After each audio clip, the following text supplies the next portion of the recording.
కృష్ణ గోదావరి నదులను కలిపే చారిత్రాత్మక ఘట్టం ఇవాళ ఆవిష్కృతం కానుంది. సీఎం చంద్రబాబు ఇబ్రహీంపట్నం వద్ద గోదావరి నీరు కృష్ణా నదిలో కలిసే చోట ప్రత్యేక పూజలు నిర్వహిస్తారు. కృష్ణ గోదావరి పవిత్ర సంగమంగా నామకరణం చేసి పైలాన్ను ఆవిష్కరించనున్నారు. అనంతరం ఇబ్రహీంపట్నంలో జరిగే భారీ బహిరంగ సభలో సీఎం పాల్గొంటారు.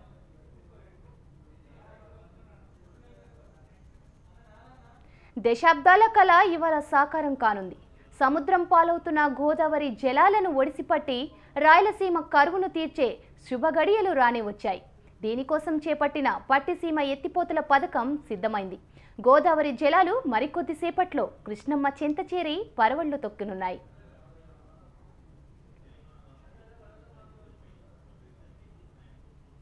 పట్టిసీమ ఎత్తిపోతల పథకం నిర్మాణంలో ప్రణాళికాబద్ధంగా అడ్డంకులను అధిగమిస్తూ గడువులోపు లక్ష్యాన్ని పూర్తి చేసింది ప్రభుత్వం. ఈ ప్రాజెక్టును 5.5 నెలల్లోనే ఆవిష్కరింపజేసింది.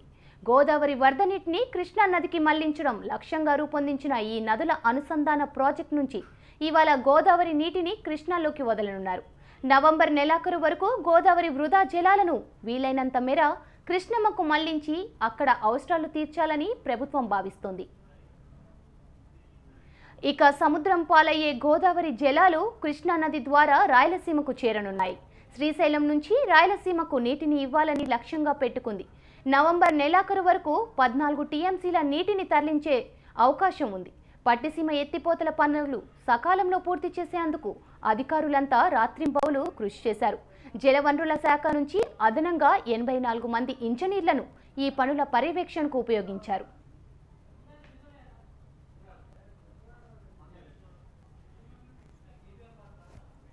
పట్టిసీమ ప్రాంతంలో కురుస్తున్న భారీ వర్షాలు కారణంగా ఏపీ సీఎం చంద్రబాబు షెడ్యూల్ మారింది.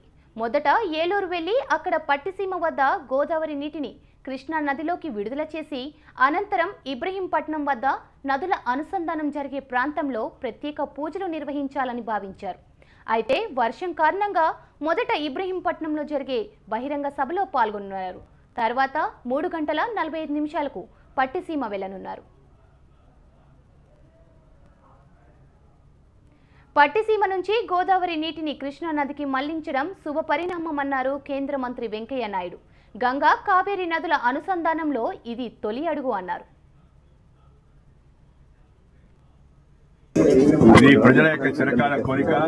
దేశంలో గంగా కావేరీ నదుల అనుసంధానం జరగాలని, ప్రతి బొట్టు కూడా దేశంలో వృధా కాకుండా అది సద్వినియోగం కావాలని చిరకాలంగా మనం కోరుతూ ఉన్నాం. వాజ్పేయి గారి హయాంలో నదుల అనుసంధానం పైన ఒక టాస్క్ ఫోర్స్ కూడా ఏర్పాటు చేశారు. మొట్టమొదటిసారిగా ఆంధ్రప్రదేశ్ లో మరి గోదావరి నీళ్లు కృష్ణకు మరలించే కార్యక్రమం ఇవాళ జయప్రదంగా జరుగుతున్న సందర్భంగా నేను రాష్ట్ర ప్రజలకు శుభాకాంక్షలు తెలుపుతూ ఉన్నాను. అలాగే ఈ కార్యక్రమం చేపట్టి విజయవంతంగా పూర్తి చేసిన రాష్ట్ర ప్రభుత్వాన్ని, ముఖ్యమంత్రి శ్రీ చంద్రబాబు నాయుడు, అలాగే మన నీటిపారుదల శాఖ మంత్రి శ్రీ దేవినేని ఉమామహేశ్వరరావు, తదితర సాంకేతిక సిబ్బందిని అందరినీ హృదయపూర్వకంగా అభినందిస్తున్నాను. ఈ హౌసింగ్ ఫర్ ఆల్, అందరికీ ఇళ్లు అనేటి పథకం విజయవంతం కావాలంటే కేంద్రము, రాష్ట్రాలు అన్ని కూడా దీంట్లో భాగస్వామ్యం కావాల్సి. గోదావరి కృష్ణా నది అనుసంధానంపై మరింత సమాచారం మా ప్రతినిధి విజయవాడ నుంచి మధు అందిస్తారు. Madhu, over to you. Sravanthi, AP ప్రభుత్వం అత్యంత ప్రతిష్టాత్మకంగా చేపట్టిన పట్టిసీమ ప్రాజెక్టు నేటితో ఆ కళ సాకారమైందని చెప్పుకోవచ్చు. ప్రధానంగా 5 నెలల 17 రోజుల కాల వ్యవధిలోనే రికార్డు స్థాయిలో ఈ ప్రాజెక్టుని ఏపీ ప్రభుత్వం పూర్తి చేసింది.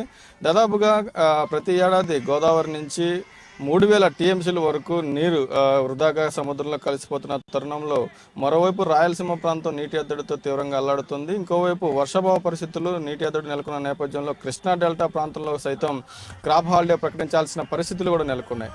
ఈ నేపథ్యంలో భవిష్యత్తు తరాలకు, అదేవిధంగా రైతాంగాన్ని ఆదుకునేందుకు పోలవరం ప్రాజెక్టు పూర్తిగా నిర్మించబడితే పోలవరం పూర్తయితే కనుక అన్ని ప్రాంతాలకు చక్కగా రైతాంగం అంతా కూడా వ్యవసాయం చేస్తూ రాష్ట్రం అంతా సస్యశ్యామలం అవుతుందని చెప్పి ప్రభుత్వం భావించింది. అయితే పోలవరం ప్రాజెక్టు పూర్తయ్యడానికి మరో 5 నుంచి 6 ఏళ్ల సమయం పడుతుంది. కాబట్టి ఈలోపు ఈ గోదావరి జలాలు ఏవైతే సముద్రంలోకి వృధాగా వెళ్తున్నాయో వాటన్నిటిని కూడా సద్వినియోగం చేసుకునేందుకు ప్రభుత్వం పట్టిసీమ ప్రాజెక్టును తెరపైకి తీసుకొచ్చింది.